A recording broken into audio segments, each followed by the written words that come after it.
Terima kasih. Assalamualaikum warahmatullahi wabarakatuh. Yang pertama saya ucapkan terima kasih kepada moderator dan kepada panitia SCU yang telah memberi kesempatan saya untuk menyampaikan satu topik yang sangat menarik menurut saya dengan judul Is it restenosis related chest pain after PCI or microvascular disease? Seperti kita ketahui bahwa pasien-pasien yang telah dilakukan tindakan intervensi koroner, beberapa persen diantaranya masih mengalami nyeri dada. Ada beberapa patofisiologi yang diduga penyebab daripada nyeri dada yang masih persisten setelah tindakan intervensi yang berhasil. Di antaranya adalah timbulnya restenosis, instant thrombosis, vasospastic angina, atau microvascular coronary dysfunction. Dan yang menjadi titik poin daripada presentasi saya kali ini adalah adanya microvascular coronary dysfunction. Hal ini penting karena microvascular coronary dysfunction ini ternyata persentasenya jauh lebih banyak daripada coronary artery disease yang didiagnosa selama ini, sehingga tidak mendapatkan penanganan yang lebih baik karena diagnostiknya memang agak sulit karena pembuluh darah ukurannya sangat kecil yang termasuk di dalam microvascular coronary artery ini. Kemudian ini adalah gambaran pembuluh darah makrovaskular dan mikrosirkular yang termasuk di dalam sistem sirkulasi arteri koroner kita. Kita lihat bahwa makrovaskular ini meliputi pembuluh darah yang besar ukuran diameternya yang kita bisa lihat pada saat tindakan angiografi biasa, sehingga apabila ada penyempitan, ada gangguan, obstruksi dan sebagainya, bisa kita segera lakukan tindakan intervensi. Tetapi mikrovaskular circulation yang termasuk di dalam sistem sirkulasi arteri koroner kita, ini sebenarnya proporsinya jauh lebih besar. Lebih dari 90% dari the whole of coronary artery circulation yang ada di dalam jantung kita itu adalah microcirculation yang terdiri dari pembuluh darah prearteriol dan arteriol dengan diameter yang kecil kurang dari 500 mikrometer. Tetapi diagnosa imaging dan sebagainya ini sangat sulit sehingga jarang dilakukan, sehingga pasien-pasien dengan microvascular coronary dysfunction tidak terdiagnosa dengan baik, kemudian tidak termanage dengan baik. Riset-riset publikasi juga sangat kurang pada topik microvascular dysfunction ini. Ini adalah gambaran angiografi di mana kita lihat dengan kasat mata adanya stenosis yang kritikal di LCA. Tetapi mungkin tidak perlu dilakukan pemeriksaan FFR karena sangat jelas bahwa ini ada terjadi gangguan hemodinamik pada pembuluh darah arteri LCA. Sehingga mungkin harus segera dilakukan tindakan intervensi berupa pemasangan stent dan sebagainya. Tetapi slide di sebelahnya adalah gambaran microvascular system yang termasuk di dalam sistem sirkulasi arteri koroner kita. Ini pembuluh darah kecil yang terdiri dari prearteriol dan arteriol dengan diameter kurang dari 500 mikrometer, sehingga sulit terlihat dengan mata kasat mata, dengan imaging biasa, sehingga jarang mendapatkan perhatian. Semua riset publikasi tentang microvascular disease ini hanya sekitar 10% dibandingkan dengan publikasi riset tentang macrovascular disease yang lebih dari 90%. Jadi ke depan ini merupakan tantangan bagi para pakar untuk meneliti lebih lanjut, mengembangkan diagnosa yang bagus sehingga ditemukan sistem penanganan yang lebih baik. Ini adalah gambaran anatomi dari macrovascular circulation dan microvascular circulation yang termasuk di dalam sirkulasi arteri koroner kita. Pembuluh darah yang di atas diameter 500 mikrometer ini termasuk makrovaskular, sementara yang diameternya kurang dari 500 mikrometer yang merupakan prearteriol dan arteriol yang memiliki peranan penting di dalam regulasi dan distribusi darah di dalam jaringan otot jantung kita secara langsung, itu malah tidak dapat terlihat karena sangat kecil. Sehingga ini ke depan merupakan tantangan bagi para pakar ahli jantung untuk menemukan sistem diagnosis yang lebih baik, yang mudah, sehingga pasien-pasien dengan microvascular disease itu dapat kita terapi dengan lebih baik. Nyeri dada yang tidak didapatkan bukti adanya stenosis yang signifikan di pembuluh darah arteri koroner makrovaskular atau epikardial ini disebut dengan anginal without obstructive coronary artery disease atau kita sebut sebagai INOCA, ischemic non-obstructive coronary artery disease. Nama lainnya disebut sebagai sindrom AIC karena pada saat itu patogenesa yang menyebabkan sindrom AIC ini kurang diketahui dengan jelas, belum diketahui dengan jelas. Sedangkan nama yang lebih populer, yang lebih tepat sebenarnya adalah microvascular angina. Nyeri dada spesifik yang tidak didapatkan bukti adanya obstruktif signifikan di dalam epicardial coronary artery ini disebut dengan INOCA atau ischemic non-obstructive coronary artery. Nama lainnya adalah microvascular angina atau penyebabnya adalah coronary microvascular dysfunction. Ini mengenai pembuluh darah kecil, prearterial dan arterial yang telah saya sebutkan sebelumnya bahwa diameternya adalah kurang daripada 500 mikrometer. Coronary microvascular dysfunction ini secara karakteristik didiagnosa definitif dengan pengukuran secara fisiologis penurunan dari coronary flow reserve. Coronary microvascular dysfunction ini dibagi menjadi 3 kategori. Pertama adalah primary microvascular angina, di mana coronary microvascular dysfunction ini tidak disertai adanya obstruktif coronary artery disease atau penyakit-penyakit miokardial lainnya seperti hypertrophic cardiomyopathy, etc. Kemudian kategori berikutnya adalah secondary microvascular angina, di mana coronary microvascular dysfunction disertai dengan adanya disease pada coronary artery dan adanya penyakit lain pada miokardial, misalnya cardiomyopathy dan sebagainya. Kemudian yang lain, kategori yang lain adalah iatrogenic coronary microvascular dysfunction. Ini biasanya terjadi pasca tindakan intervensi disebabkan karena emboli di distal coronary artery atau adanya spasme di tingkat mikrovaskular yang bisa dibuktikan dengan tes provokatif dengan menggunakan misalnya asetilkolin, akan kita jelaskan pada slide berikutnya.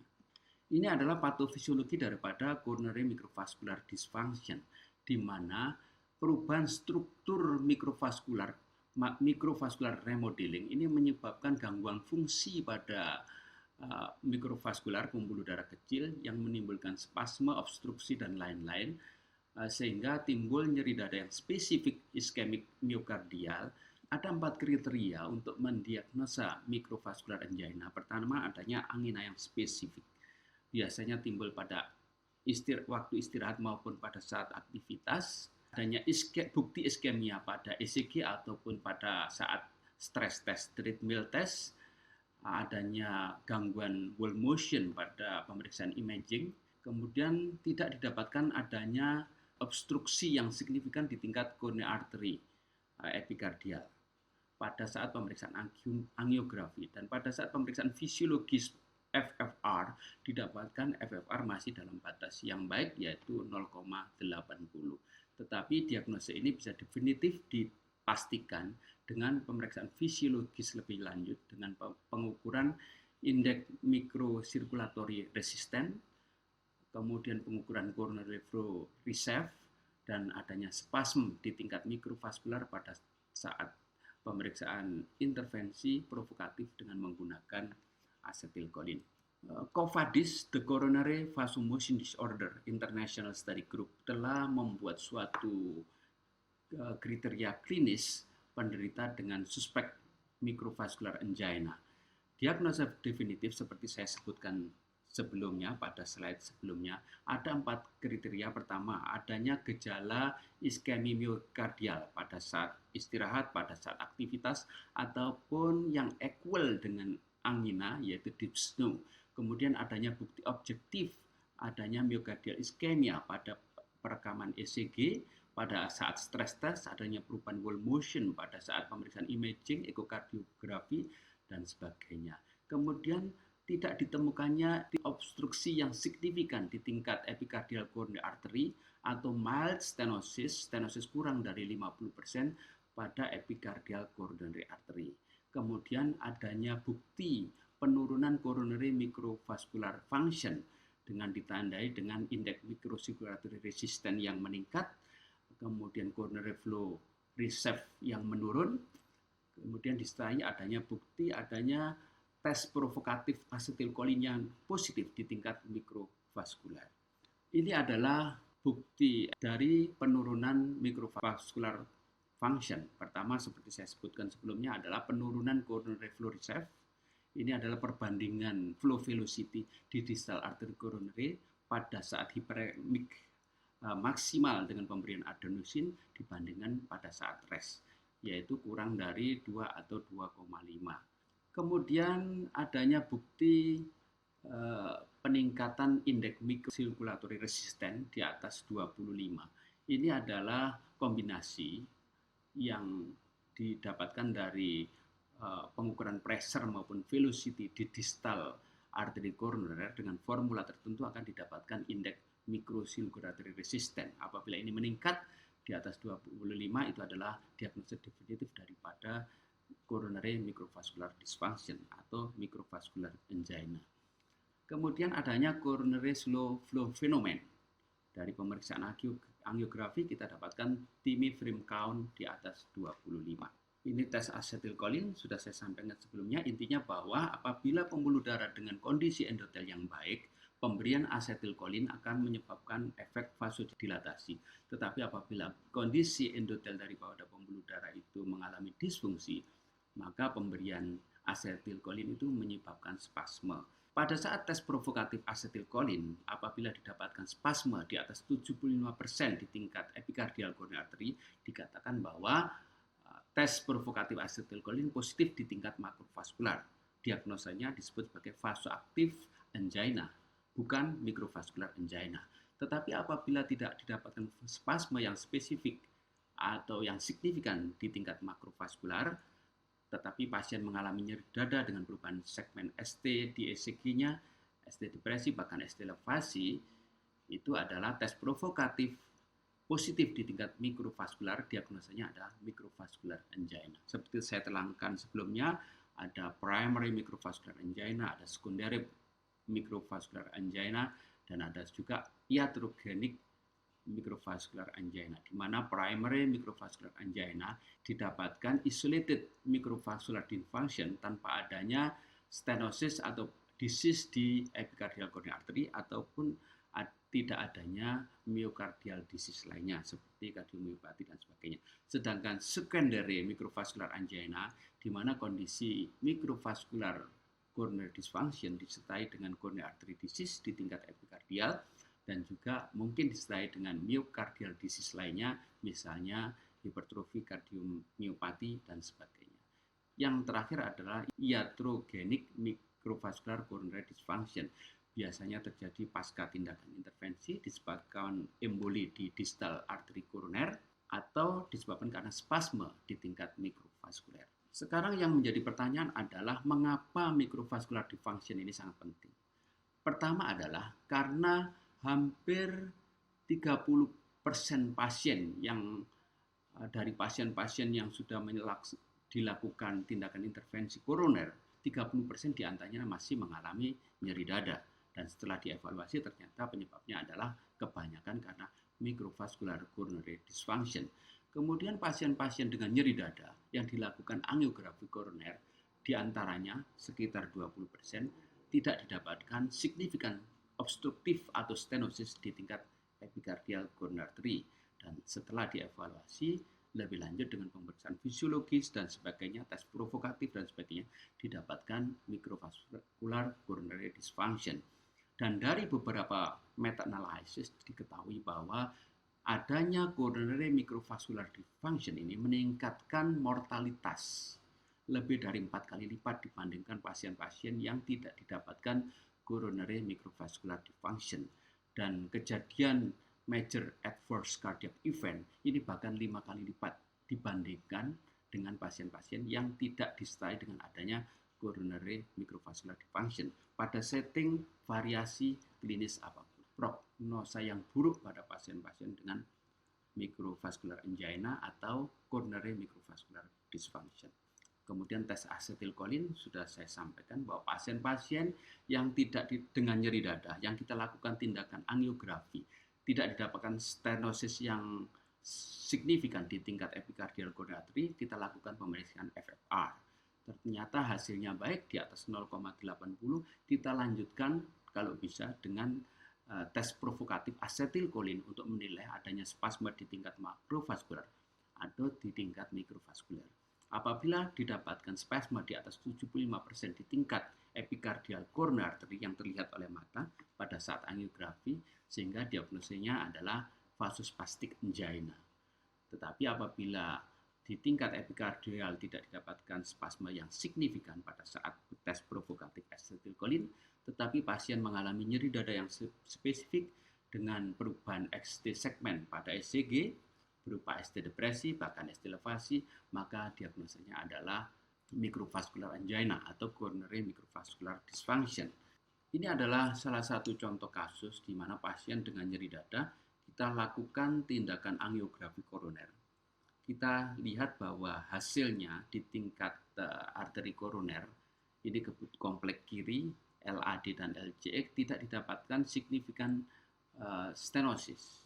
Kemudian diberikan tes provokatif dengan asetilkolin, diinjek 3 kali, ternyata tidak didapatkan spasme.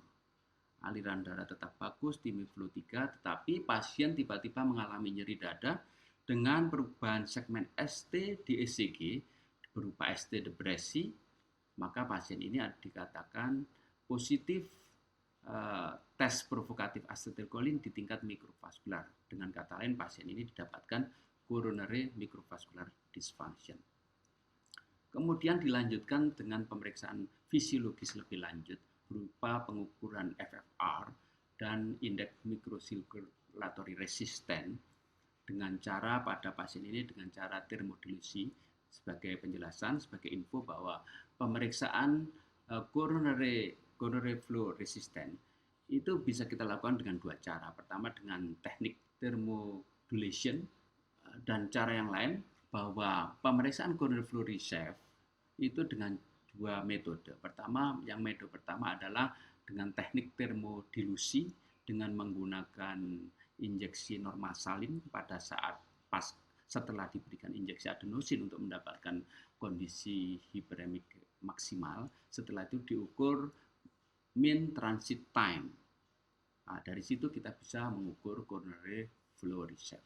Dari pasien ini didapatkan bahwa FRR masih normal, di mana coronary flow resist menurun 2, normalnya di atas 2 atau 2,5. Sehingga pada pasien ini didapatkan positif coronary microvascular dysfunction. Ini sudah saya sampaikan sebelumnya, adenosine test, di mana dengan pemberian adenosine test tujuannya adalah untuk mendapatkan kondisi hiperemik yang maksimal.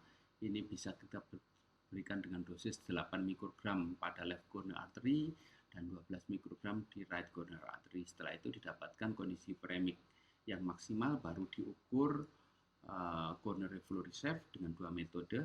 Salah satunya dengan cara thermodilution method dengan pemberian injeksi normal salin 5 cc, kemudian diukur mean transit time, baru kita ukur coronary flow resist.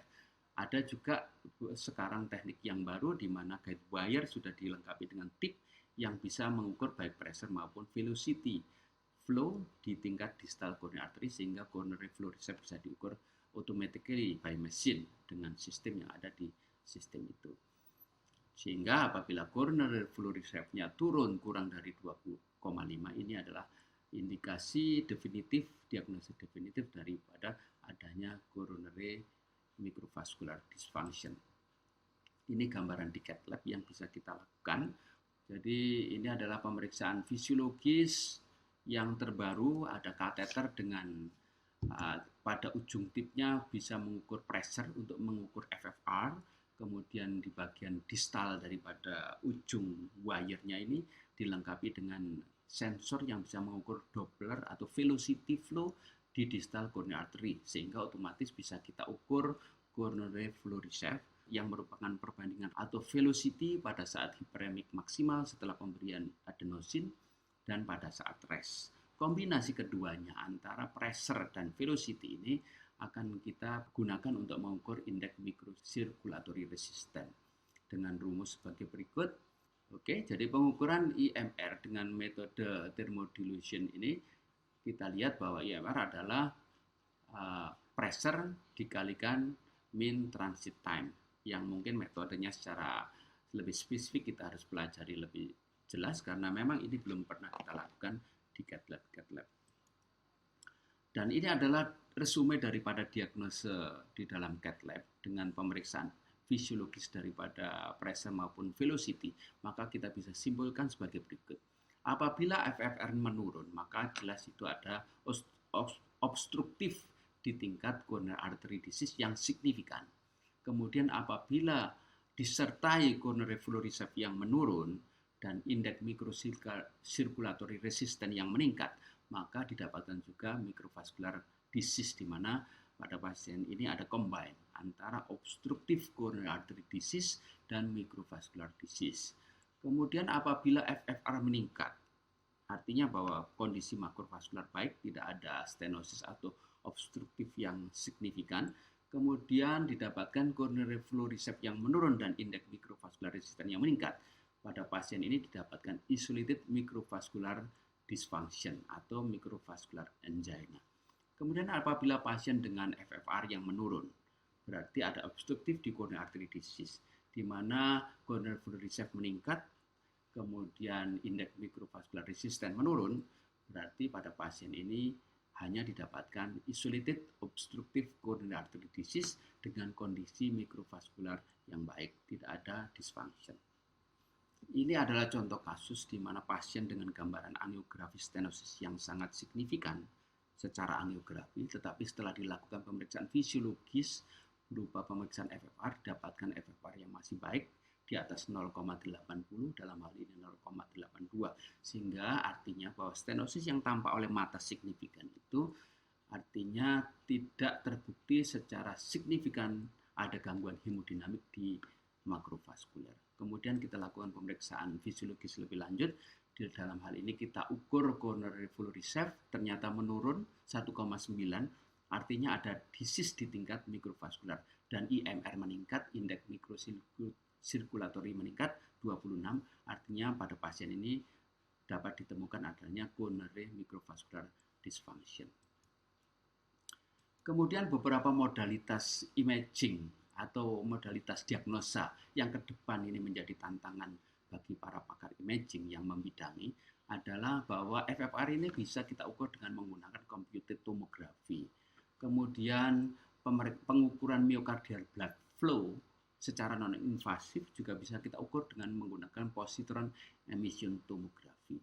Kemudian juga pemeriksaan yang lain, gadolinium enhanced cardiac magnetic resonance, ini juga sangat penting untuk menunjukkan atau mendiagnosa adanya coronary microvascular dysfunction.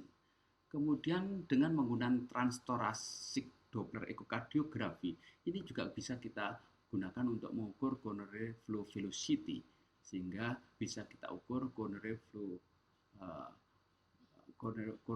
recept, sehingga kita bisa mengetahui adanya coronary microvascular dysfunction. Kemudian yang terakhir adalah manajemen microvascular angina atau coronary microvascular dysfunction. Ada beberapa manajemen yang harus kita lakukan. Pasien-pasien yang terdiagnosa dengan adanya microvascular angina atau coronary microvascular dysfunction harus kita lakukan aggressive risk factor modification, dan pemberian nitroglycerin sublingual ini cukup membantu untuk merelief simptom, mengurangi keluhan angina. Kemudian pasien-pasien dengan faktor risiko coronary artery disease ini juga harus kita berikan terapi aspirin, antiplatelet, dan statin. Apabila nyeri dada masih begitu mengganggu, tindakan intervensi untuk dilakukan pemeriksaan fisiologis yang telah saya sampaikan sebelumnya berupa tes provokatif asetilkolin, berupa tes adenosin untuk memeriksa FFR, IMR, kemudian coronary flow recept untuk mengetahui kondisi coronary microvascular dysfunction atau adanya spasme baik di tingkat makrovaskular maupun mikrovaskular, ini adalah sangat penting. Kemudian beta blocker ini walaupun penelitiannya belum begitu banyak, tetapi diketahui bahwa beta blocker ini merupakan terapi definitif untuk mengontrol simptom angina pada pasien dengan microvascular angina. Kemudian kalsium channel blocker ini lebih spesifik digunakan pada pasien-pasien yang terbukti patogenese penyebab daripada iskemiknya adalah spasme, baik di tingkat makrovaskular maupun di tingkat mikrovaskular. Beberapa obat juga masih dalam perkembangan, masih tetap diteliti sehubungan dengan adanya disfungsi endotel pada coronary microvascular dysfunction, diantaranya metformin, ACE inhibitor, rinolasin, dan beberapa obat yang kemudian hormon replacement terapi itu masih menunggu rekomendasi lebih lanjut untuk penggunaannya. Sebagai konklusi bahwa microvascular angina ini bukan hal yang remeh karena kasusnya lebih banyak daripada penyakit jantung koroner pada tingkat epikardial atau makrovaskular. Tetapi ini underdiagnosed karena memang imagingnya masih agak sulit, tidak rutin kita lakukan sehingga banyak kasus yang misdiagnosed dan tidak mendapatkan manajemen yang lebih baik. Pemeriksaan fisiologis di cath lab yang seperti yang telah sampaikan ini sangat penting untuk dapat mendiagnosa dengan baik adanya pasien dengan coronary microvascular dysfunction sehingga kita dapat manage pasien dengan baik sehingga kita bisa merelief simptom keluhan angina dengan lebih baik pada pasien-pasien ini. ESC Guideline tahun 2009 memberikan rekomendasi kelas 2A untuk diagnosa coronary microvascular dysfunction. Modifikasi terapi, lifestyle modifikasi menjadi riset yang utama ke depannya untuk memanajemen pasien dengan microvascular dysfunction. Saya kira itu yang bisa saya sampaikan. Mudah-mudahan bermanfaat. Terima kasih. Wabillahi taufiq wal hidayah. Wassalamualaikum warahmatullahi wabarakatuh.